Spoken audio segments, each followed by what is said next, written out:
She was in the kitchen, chopping onions, calm, focused, completely in her own world. He walked in, didn't say hello, didn't ask how her day was.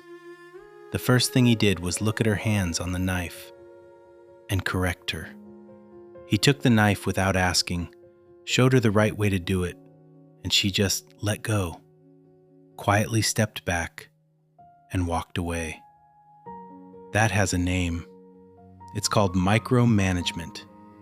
And it doesn't just happen in offices or boardrooms. It happens every single day, in kitchens, in living rooms, in bedrooms, between people who genuinely love each other. Then it was the fruit. He was peeling it carefully, taking his time, and she walked over and told him that wasn't necessary. You just eat it. Then it was the broom. She was sweeping the floor, and he came in from the hallway, pointing at the ground, letting her know she was doing it wrong.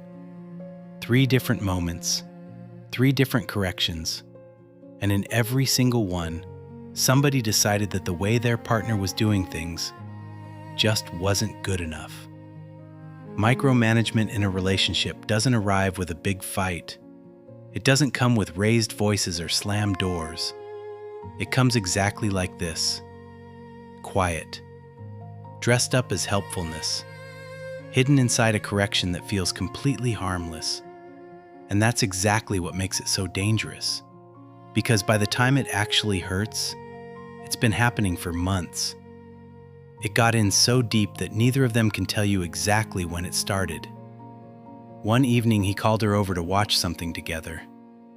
She looked at him, and with a kind of tiredness that had nothing to do with that particular day, a tiredness that had been building correction by correction, moment by moment, she said, "You know everything. You pick." He didn't understand what had just happened. He just wanted to spend time with her. But she wasn't there in the same way anymore. She had already left, just a little, without moving an inch. That's what micromanagement builds over time. Not help, distance. When someone is constantly corrected, something very specific starts to happen inside them. They begin to feel like everything they do is wrong. The way they cook is wrong. The way they clean is wrong. The way they simply exist inside their own home is wrong.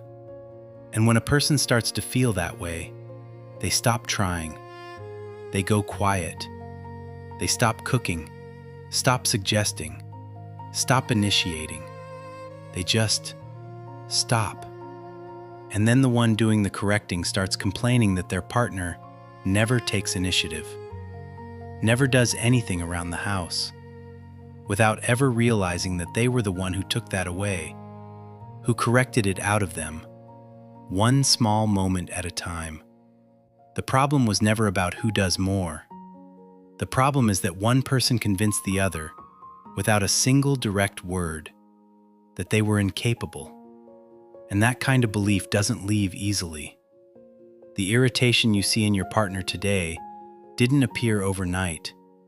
It built up quietly, correction after correction, until it became the loudest thing in the room.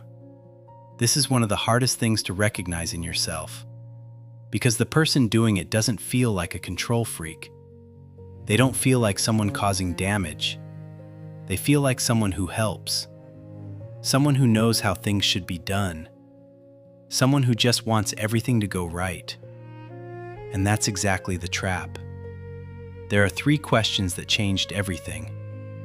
The first one is this: what I'm about to correct right now, does it actually make a real difference in both our lives, or does it only make a difference to me? The second, am I correcting this because it's genuinely wrong, or just because it's not how I would do it? And the third, which is the most honest one of all, what do I gain by saying something right now? And what do I lose? Because constant irritation becomes distance. Distance becomes coldness. And coldness becomes that feeling of being completely alone inside a relationship that still exists on paper, but hasn't existed for real in a long time. This isn't coming from someone who figured it out. This is coming from someone who knows exactly what it costs not to. Every relationship has that one habit that slowly takes up more space than it should. The quiet ones are always the most expensive, not because they're loud enough to fight about, but because they're small enough to ignore, until one day you can't anymore.